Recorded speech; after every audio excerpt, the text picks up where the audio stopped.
Hey, welcome back everybody to Every Week English with Josh Golson after, eh, to be fair, another hiatus for the holidays, Christmas, New Year's, that sort of thing. Start of a new semester, getting to meet new students, teaching them all the basics, all that good stuff, even advanced as well. It's been a lot of fun. Likewise, lots of tournaments for Warhammer 40K. That's been a lot of fun. I've finished all my miniatures even. No more left to build, no more left to paint. It's actually quite rare that somebody would reach that point. Uh, but this class, we will talk about ability, possibility, can, could be able to. Um, and our idioms today are like a cakewalk or a piece of cake, right? It's just something that is very easy to do, right? So teaching is a piece of cake. Uh, the next one, throw caution to the wind. It means you take a big risk, right? Um, yeah. So of course you get rid of your caution, you throw caution to the wind. Um, if you fly on a plane, right, and you think that planes crash quite often or are afraid of planes, you throw caution to the wind. Um, or he bet everything on black for roulette, and, and he threw caution to the wind. Of course, the last one, the whole 9 yards. Yards is a measurement in the imperial system, which England uses some of, and America uses all of. Likewise, some other countries like Liberia, I think, use it, but it's the whole 9 yards. So that is everything all the way, right? So if I'm looking at a deal, I need to know the whole 9 yards of it, right? Just everything. And then taking a look to form ability, possibility with can, could, or be able to. Basically, these are auxiliary verbs, right? Can is plus the infinitive. The negative is can't. Could is can in the past tense, right? Plus the infinitive. Of course, the negative for that is couldn't, plus the infinitive. And then you have that only in the present form and also can be used for a future meaning or a past or a conditional form. Otherwise, for all other forms like present perfect, things like that, we will be using be able to plus the infinitive, right? So of course, be is our auxiliary verb, which changes. So like Luke has been able to swim since he was 3. Um, I would like to be able to ski. So we have would like. Um, I love being able to stay in bed late on Saturday morning. Here it's all be changes based on the tense. And of course, you get it plus the infinitive. Good ones, and we use it also for different things. Like I always say, I can jump out the window, right? But should I, right? Should is a different question entirely. Should is a moral question, right? And you're saying, yes, something is good, or yes, something is bad.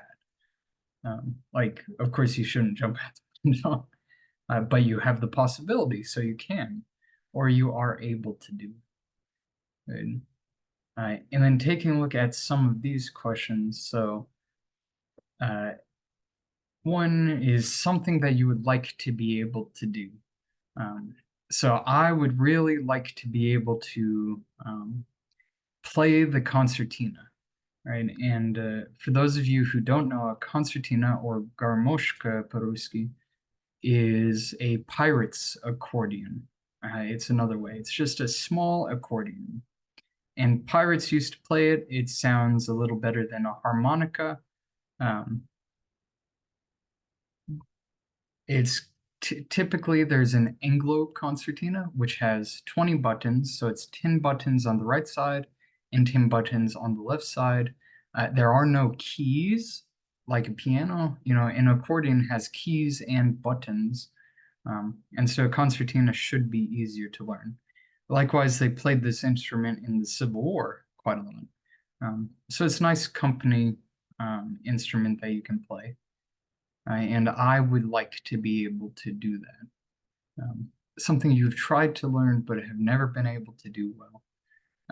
So here I guess I'd say Latin, because I tried to learn it all throughout private school, all throughout public school, and well, Latin's a difficult language to learn, especially because nobody speaks it anymore. Um, so you can't really practice it out loud unless you go to, let's say, a monastery or a Latin speaking club. And those things are quite cool. But I never was able to do it well because the motivation, it's like learning any language, right? You have to be able to have a motivation to do it. Um, and there's only so much ancient Latin text, so many ancient Latin texts that haven't been translated. And it's like, well, why not just um, study them in your native language, right? Why not just study it in English? You might get a little bit of nuance if you study it in Latin, but that's really about it. And then something you learn to do after a lot of effort. Um, So I would say after a lot of effort, I have been able to paint, right, quite well with miniatures. Um, and there, whenever you're learning something new, you have to create in yourself a habit, right? And you sort of just have to sit down and do it um, over and over and over again. And eventually it becomes natural, and you become good at it. So if you look at my painting, my miniatures from 10 years ago when I first started, or even, well, yeah, 10 years ago, 2014, um, the miniatures were quite bad. For table standard, you needed three colors, like three distinct colors. And so I chose an army, which was really easy to do that, where you do like silver, green, and let's say red. Um, and I did it very casually. I didn't really take it seriously. I didn't have pride in that work because what was important to me was that I got them on the table and I played the game, right? Um, the painting was an afterthought. And so when you're going for that, you build your miniatures first and then you paint them. Um, I have learned that that is the incorrect way to go about it, right? Miniatures come on things called sprues, which is like a sheet, and then you have to cut them out and you have to assemble them. So I realized that it is much better to paint them while they are on sprues because you can get into the tiny details and you don't miss anything.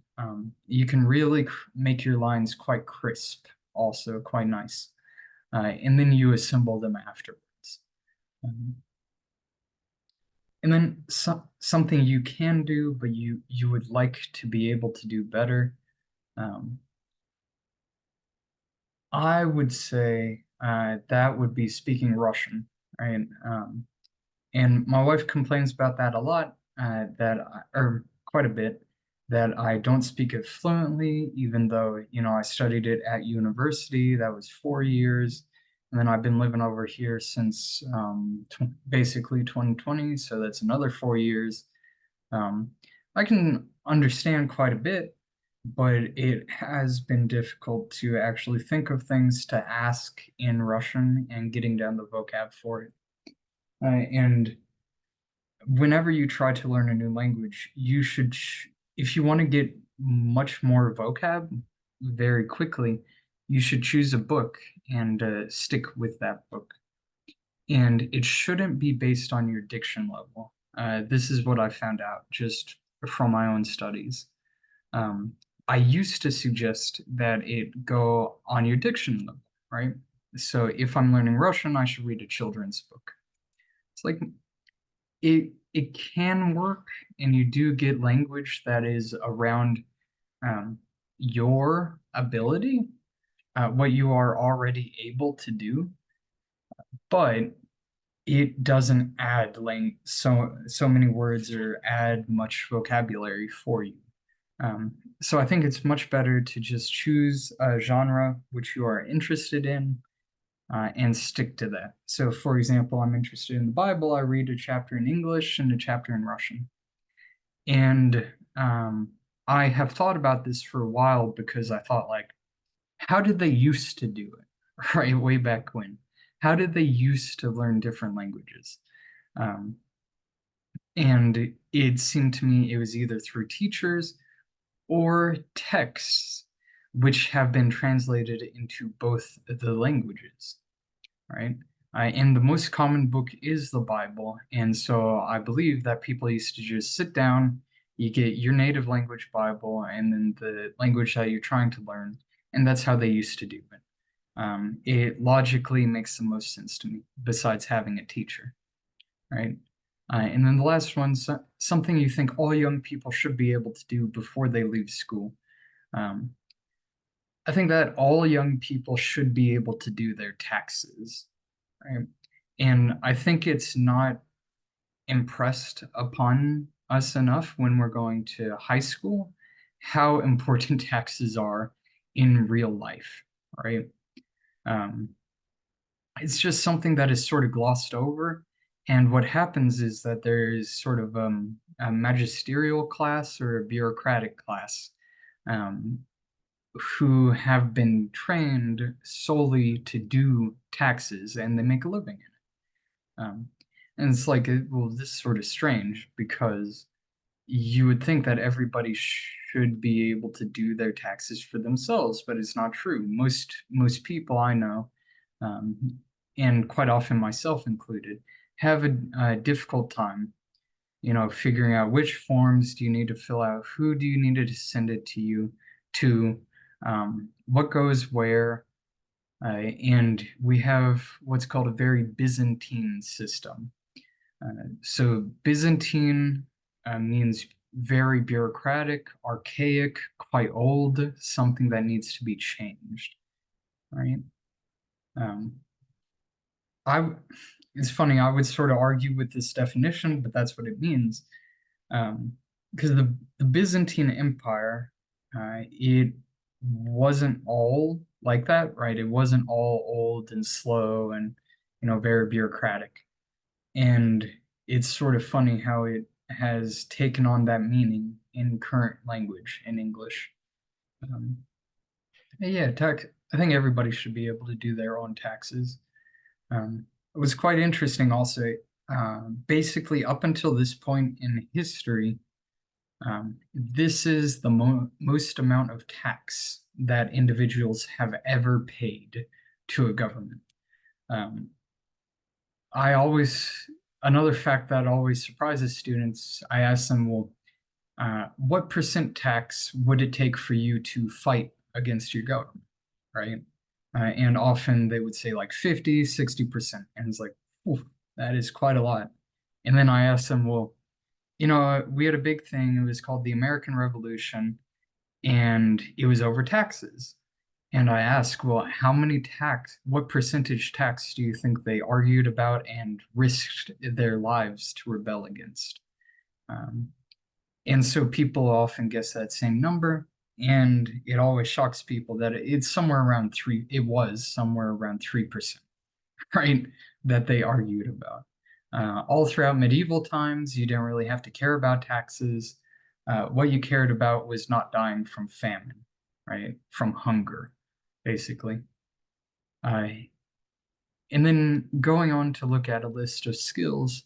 So we've got like change a car wheel, do yoga, dance salsa, knit, sew, play a musical instrument, play tennis, ride a bike, run 5 kilometers. Um, Let me see if I can't share my screen. Yeah. Uh, Run 5 kilometers, sing well, ski, play an instrument, swim, take good photos, use an Excel spreadsheet, type fast. So two things that I can do quite well is type fast, um, because I write books. I can sort of close my eyes and just knock it out. Um, and now I can swim quite well also. I'll say I can run 5 kilometers quite well in about 35, 40 minutes. It's 5 kilometers, 45 minutes, it's 6 kilometers for me, which is really cool. Two that I can't do here, probably do yoga and play tennis. Um, Yoga, I have a bit mixed feelings about because quite often it's mixed up with the yogi religion, right? Hinduism, that sort of thing, and I'm very wary of it. Wary is W-A-R-Y, which means cautious, right? Um, Play tennis is something that my parents do. My brother did, or maybe still does. He was a ball boy for some like celebrity players like Roger Federer or Nadal back in the 2000s, I think. Um, and my parents wanted me to learn it, but I never got into it really. Um, Now, two that you could be able to do when you were 10 years old, um, ride a actually, I couldn't ride a bike then. I think I learned that when I was like 14, 15. I could sing quite well. Um, and I could, let's see, probably swim also. Um, and then two things I couldn't do, it'd be change car wheel and ski. Right? Um, I have skied once, not sure if I could still do it though.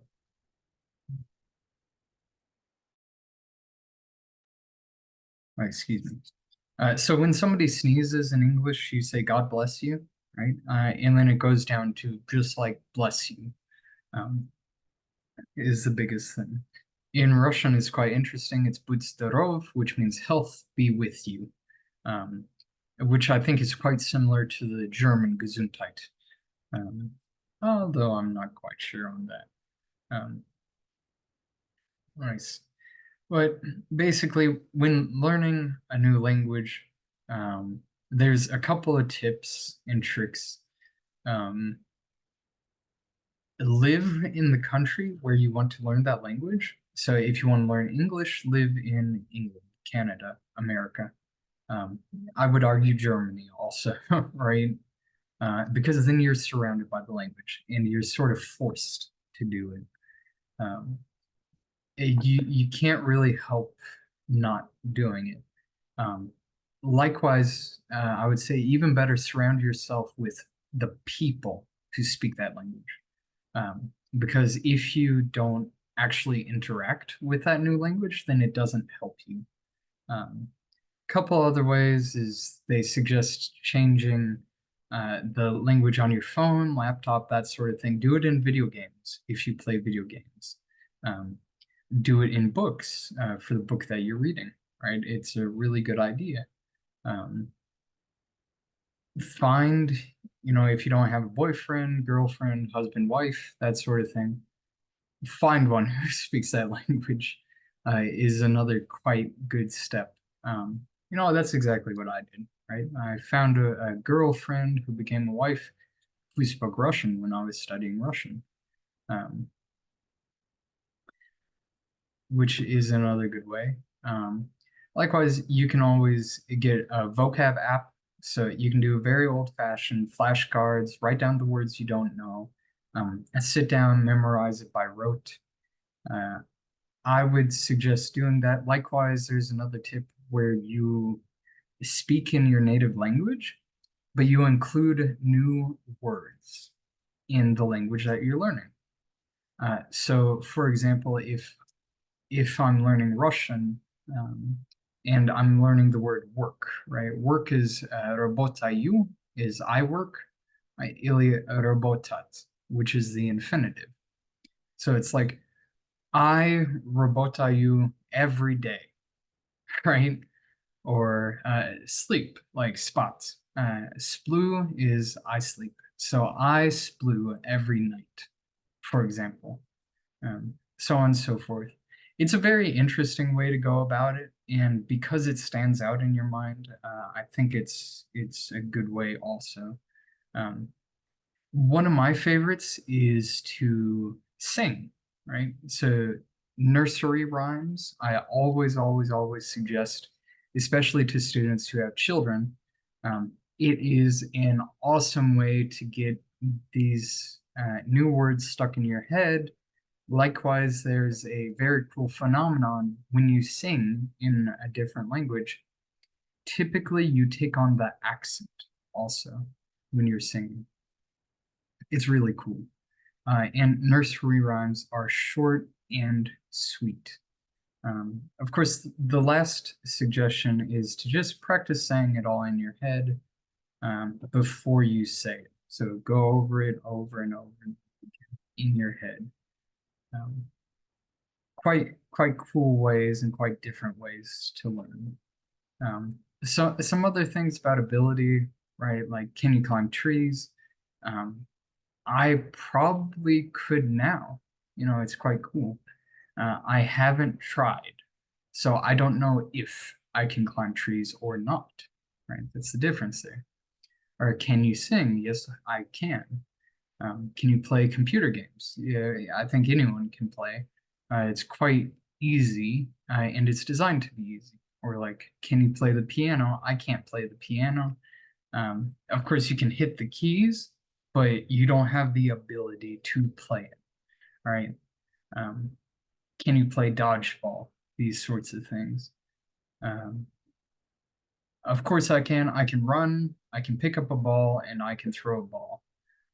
These are my can good at questions. Right? I and I always encourage students when asking these questions to do follow-up questions. So biggest one is why, what kind, and how, right? Those are all great follow-up questions. Can you play basketball? Yeah, I haven't done it since high school, I think. That's how I met most of my poker buddies, is instead of going to prom night, we played basketball and then we had poker night. Um, Good guys. It was actually one of their birthdays, I think yesterday. Likewise, it was my 6-year anniversary of knowing my wife yesterday, which was quite cool. Um, Volleyball, I can play volleyball sorta. Um, so the last time I played volleyball, it was at a barbecue, and of course I was drinking. That's what you do at a barbecue. And when you hit a volleyball, you hit it with your. I'm right-handed, so I wear my ring on my right hand, and I slapped it, and my ring just went flew off, right, because it was too loose for me, um, into the sand somewhere. And we searched and we couldn't find it, so I lost my first wedding ring, right? The one I wear now, it is a family heirloom. It's from my father. It was his wedding ring. Um, Very nice. I got it expanded, though I think I shouldn't have in hindsight, because now it's a bit loose. Um, and whenever I go swimming, I take it off before I go swimming because I'm afraid to lose it. That sort of thing. Can you play Tetris? Yes, Tetris. Most people can play Tetris. I'm quite good at it. It's a lot of fun. The music always gets stuck in your head. Now, can you cook? Yes, I can cook, and I can even bake. Um, Recently, I was getting into baking because it's something that I haven't ever tried before, but it's surprisingly easy when you follow the instructions. So I was baking things like pretzels and donuts. It was a lot of fun. I, and they both turned out quite well, quite tasty. Um, Typically, also, I cook every day. Um, I'm working out Monday, Wednesday, Friday, trying to lose weight. And so you have to choose what you're cooking. It used to be I ate a lot of frozen goods, a lot of chicken nuggets, that sort of thing. Um, Now, we even measure out everything, make me 50 grams of this, 75 grams of that. Right. So, for example, today I started off with two easy over eggs, which the different parts of the egg, the whites are the white part, and the yellow part is called the yolk. And easy over is also called sunny side up. So you're frying an egg, and the yolk is runny, right? You can cut it, and the yellow part goes all. And then later today, a bit after classes, I will cook some pasta with tomato sauce and chicken as well. Um, the last one there, can you do math well? I cannot, right? I was once good at math, um, but not anymore. I would say the last time I was good at math was probably in eighth grade. Um, Even ninth, 10th grade, I was still pretty decent. I did pre-calc, I did algebra one, algebra two, and then senior year I did statistics. And then at university I did statistics. I failed statistics um, because I didn't put enough effort into it, and it wasn't really drilled into me that like I am paying for this class right out of my parents' pocket, right? Um, And if I had that, a bit more, I think I would have taken it more seriously, right? So originally I failed math that one time, and then there are mandatory courses at university, and math is one of them. And so my senior year of university, I took math for non-math majors. And my teacher said, like, as long as you do all of the homework, as long as you show up for all of the exams, I will pass you. Right. So it's really for people who are hopeless in math. It was quite a good class, very nice teacher also. Um, it was quite interesting. That was the semester when I got diagnosed with MS, and her brother actually had MS also. And so she gave me a little bit of a pass also for that. It was quite nice. But this has been another Every Week English with Josh Golson. I'll remind everybody our idioms once again. It's cakewalk, piece of cake, throw caution to the wind, and the whole 9 yards. If you like this, please share it to your friends. If you would like, reach out to me. My email is everyweekenglish@outlook.com. It's all lowercase. If you want to be interviewed, that sort of thing, leave me a review also. Otherwise, have a wonderful day, have a wonderful week, and keep studying English. Thank you very much.